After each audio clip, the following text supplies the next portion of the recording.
Ici, on est dans le quartier Griffintown, à proximité de la tour Wellington, qui se trouve tout près du canal de la Chine.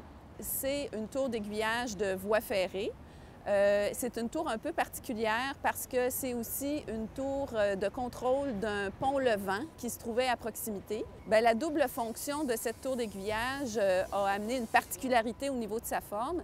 C'est qu'on devait contrôler le pont levant à partir d'une vigie avec des grandes fenêtres qui étaient orientées vers le pont.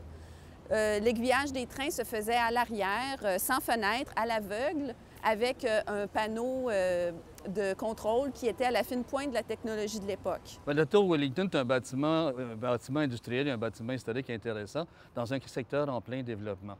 La Ville a décidé de profiter de l'occasion, justement, du réaménagement de la promenade Smith et du développement du secteur pour mettre en valeur la tour. La première étape consiste à faire un appel d'idées auprès des organismes culturels et socio-communautaires. Dans un deuxième temps, ça va être de choisir à même les idées qui nous ont été proposées, quelques projets porteurs.